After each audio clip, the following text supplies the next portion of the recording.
Fourth views, चौथा विचार बाकी ठीक। दिल्ली के मुख्यमंत्री अरविंद केजरीवाल ने एक नया बखेड़ा खड़ा कर दिया है। जी हाँ, पहले हिंदू देवी देवताओं के अपमान करने की बात आई और फिर अब खुद उन्होंने कह दिया है कि देश में आर्थिक समृद्धि लाने के लिए जरूरी है कि भारतीय नोटों पर लक्ष्मी गणेश की तस्वीर हो। स्वाभाविक है, ऐसे बयान के बाद प्रतिक्रिया आने थे, सो प्रतिक्रियाएं भी आईं। भाजपा कांग्रेस का अपना स्टैंड है, लेकिन एक मार्के के बाद कांग्रेस के नेता सलमान सोज ने कही, क्या भारत के नोटों पर देवी देवताओं के चित्र लगाए जा सकते हैं? क्या कभी इसकी कोशिशें हुई? देश में जो नोट हमारे आपके बीच प्रचलन में हैं, उन पर तस्वीरों को लगाने को लेकर क्या प्रावधान है? कांग्रेस के नेता सलमान सोज ने किया कि यदि लक्ष्मी गणेश समृद्धि ला सकते हैं तो हमें अल्लाह, जीसस, गुरु नानक, बुद्ध, महावीर को भी शामिल कर लेना चाहिए ताकि और अधिक समृद्धि इस देश में आए, यह सुनिश्चित किया जा सके। उन्होंने अच्छी बात कही कि जब लक्ष्मी और गणेश की तस्वीरें हो सकती हैं नोट पर, तो क्यों नहीं अल्लाह, जीसस और महावीर, बुद्ध की भी तस्वीरें होनी चाहिए, गुरु नानक की तस्वीरें होनी चाहिए। एकदम सही बात कही। लेकिन क्या सोच इस सवाल का जवाब दे सकते हैं जो फोर्थ व्यूज उनसे पूछ रहा है? आप देख रहे हैं फोर्थ व्यूज और मैं उपेंद्र कश्यप। क्या यह संभव है कि भारतीय नोटों पर देवी देवताओं के चित्र लगाए जा सके? इसमें बाधा क्या है और रास्ता क्या है? क्या समस्याएं हैं और क्या समाधान है? हम इसी बिंदु पर इस वीडियो में चर्चा करेंगे। सबसे पहले जो राजनीतिक प्रतिक्रियाएं आईं वो अपनी जगह हैं, लेकिन जो सोज ने प्रतिक्रिया व्यक्त की जिसमें उन्होंने कहा कि अल्लाह के भी चित्र होने चाहिए, क्या सोज अल्लाह का कोई चित्र उपलब्ध करा सकते हैं? आपको याद होगा जब एक विदेशी अखबार ने एक कार्टून बनाया तो उसके कई पत्रकारों की हत्या कई वर्षों के बाद उसके कार्यालय में जाकर कर दी गई थी। क्या यह संभव है कि अल्लाह की कोई तस्वीर उपलब्ध हो और उस तस्वीर को भारतीय नोटों पर इस्तेमाल किया जा सके? सोज ने जो कहा, क्या वह सोची समझी साजिश के तहत कहा? क्या देश में दंगा फसाद करवाने के लिए कहा कि अल्लाह का चित्र लगा दो? बाकी लोगों के चित्र तो उपलब्ध हैं, चाहे वो महावीर हों, चाहे वो गुरु नानक हों, चाहे बुद्ध हों, उनके तस्वीरें हैं, ईसा मसीह की तस्वीरें हैं, लेकिन अल्लाह की कौन सी तस्वीर लगेगी? क्या वे मोहम्मद पैगंबर साहब की कोई चित्र लगाने की अनुमति उनका समाज, भारतीय सरकार को दे सकता है? यह एक अलग बखेड़ा खड़ा करने की कोशिश है। पूरी तरह 2024 में होने वाले लोकसभा चुनाव को लेकर राजनीतिक विमर्श गढ़ने की एक कोशिश है।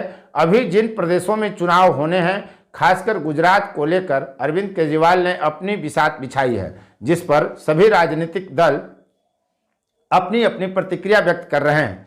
नोट की रूपरेखा, उसकी रूप सज्जा, रंग रूप, उस पर कौन सी तस्वीरें लगेंगी, इसके लिए एक प्रावधान है।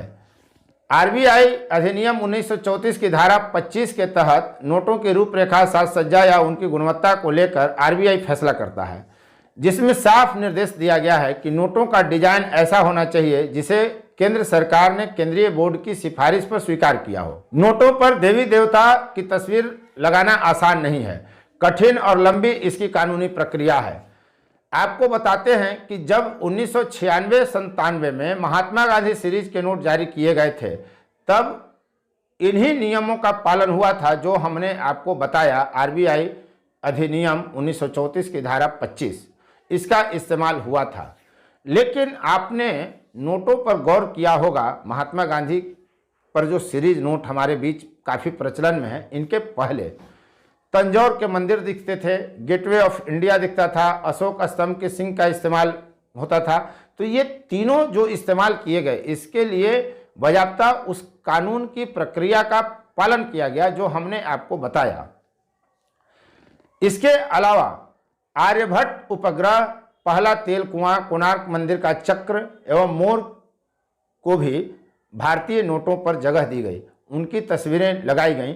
लेकिन हुआ क्या, जब महात्मा गांधी की तस्वीर वाली सीरीज नोट प्रकाशित होने लगी और वो प्रचलन में जब आने लगे तो धीरे धीरे वे नोट प्रचलन से बाहर हो गए, जिस पर तंजौर के मंदिर थे, गेटवे ऑफ इंडिया था, अशोक स्तंभ इस्तेमाल किए जाते थे, आर्यभट्ट का पहला तेल कुआं, आर्यभट्ट उपग्रह, कोणार्क मंदिर के चक्र और मोर वगैरह जो थे नोटों पर, वे धीरे धीरे प्रचलन से बाहर होते चले गए। क्या नोटों पर महात्मा गांधी के अलावा दूसरे किसी नेताओं की तस्वीर लगाई जा सकती है? सवाल यह भी है। 2010 में जब केंद्र में संप्रंग की सरकार थी तो यह एक कोशिश की गई थी।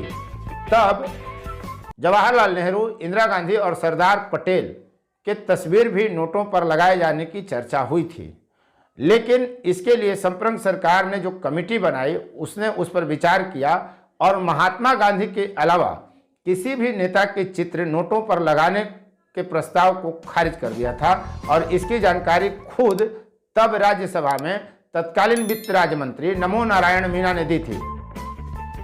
तो समस्या है कि नोटों पर लक्ष्मी गणेश की तस्वीर कैसे लगाई जाए, लेकिन उसका रास्ता भी है। केंद्रीय बोर्ड की सिफारिश को केंद्र सरकार स्वीकार कर सकती है। कहा यह जाता है कि जिसकी सत्ता रहती है उसी का वर्चस्व तमाम सरकारी महकमों में होता है। तो क्या यह संभव है कि भारत की सरकार चाह ले कि नोटों पर देवी देवता की चित्र लगे, खासकर लक्ष्मी गणेश की जिस तरह की मांग की जा रही है? और अरविंद केजरीवाल ने यह भी कहा है कि वे इसके लिए विशेष चिट्ठी लिखेंगे प्रधानमंत्री नरेंद्र मोदी को। आप जान ही रहे हैं कि भाजपा हिंदू धर्म को आगे करके राजनीति करती है, तो क्या अरविंद केजरीवाल के इस प्रस्ताव को भाजपा मान सकती है? भाजपा को यह प्रस्ताव मानने में बहुत हिचक नहीं होगी। हालांकि भाजपा ने इसे खारिज किया है और कहा है कि यह अरविंद केजरीवाल का यू टर्न है, लेकिन भाजपा ने यह नहीं कहा कि वे लक्ष्मी गणेश के चित्र लगाने के विरोध में हैं। केजरीवाल के बयान का भले ही उन्होंने विरोध किया। तो आने वाले दिनों में यदि भाजपा की सरकार यह चाहती है कि भारतीय नोटों पर लक्ष्मी गणेश या किसी अन्य देवी देवता की तस्वीर का इस्तेमाल किया जाए तो यह बहुत बड़ी समस्या नहीं होगी। हालांकि संविधान विशेषज्ञों का यह भी कहना है कि इसके लिए संविधान संशोधन करने की जरूरत भी पड़ सकती है, लेकिन एक धारा यह भी मान रहा है कि भारत सरकार के मौखिक निर्देश पर राजनीतिक परिप्रेक्ष्य को समझते हुए केंद्रीय बोर्ड इस तरह की सिफारिश को ला सकता है जिसे केंद्र की सरकार सहमति दे दे, स्वीकृति दे दे, और यह भाजपा की राजनीति के अनुकूल होगा। लेकिन यह आसान नहीं है। पूर्व में जिन नेताओं के चित्र लगाने के प्रस्ताव को केंद्रीय बोर्ड खारिज कर चुका है, तो क्या फिर से यदि किसी नेता को जगह देने की चर्चा हो तो उस पर कोई प्रस्ताव केंद्रीय बोर्ड तैयार कर सकता है? यदि इतना आसान होता या हो सकता है तो भाजपा यह जरूर चाहेगी कि भाजपा और आरएसएस के जन्मदाता नेताओं को और भाजपा जिन नेताओं को अपनी राजनीति के अनुकूल मानती है उन नेताओं के चित्र नोट पर लगाए जाएं। और यदि कोई ऐसा कदम केंद्र की सरकार उठाती है कि लक्ष्मी गणेश के चित्र उस पर इस्तेमाल हों या किसी देवी देवता के, तो हो सकता है कि यह बर्रे के छत्ते में उंगली डालने के बराबर हो और फिर कई समस्याएं सामने आएंगी कि अमुक धार्मिक चरित्रों को क्यों नहीं जगह मिलनी चाहिए, अमुक नेताओं को क्यों नहीं जगह मिलनी चाहिए, और फिर हमारे नोट का भी शक्ल बदल सकता है यदि ऐसा कुछ होता है। हालांकि भारतीय संविधान की जो मूल कॉपी है उसमें तमाम हिंदू देवताओं के चित्र हैं। उसका विरोध जब तब होता है दबे स्वर में और जब तब उसका इस्तेमाल राजनीति के लिए भी किया जाता है। तो क्या भारतीय राजनीति में अब नोट पर क्या छपेंगे, किनके चेहरे होंगे, किनके चित्र होंगे, यह भी एक विमर्श खड़ा करेगा, राजनीति को प्रभावित करेगा। आने वाले समय में हम इसका इंतजार ही कर रहे हैं देखने के लिए कि क्या होता है। आने वाले समय में जब 2024 में लोकसभा का चुनाव होना है तो क्या तब तक इस मुद्दे को भाजपा छेड़ेगी? भाजपा इसका राजनीतिक इस्तेमाल करेगी। इंतजार करिए क्या होता है। लेकिन शायद भारतीय राजनीति में अब नोट भी इस्तेमाल हो रहे हैं, न सिर्फ वोट खरीदने के लिए, न सिर्फ निर्वाचित प्रतिनिधियों को खरीदने के लिए, बल्कि अब वोट बैंक बनाने के लिए भी नोट के रूप, रंग, साज सज्जा और गुणवत्ता का भी इस्तेमाल होता हुआ संभव दिख रहा है। अब तक इस वीडियो में बने रहने के लिए आपको बहुत बहुत धन्यवाद। आप देख रहे थे फोर्थ व्यूज और मैं उपेंद्र कश्यप। जय हिंद। फोर्थ व्यूज, चौथा विचार।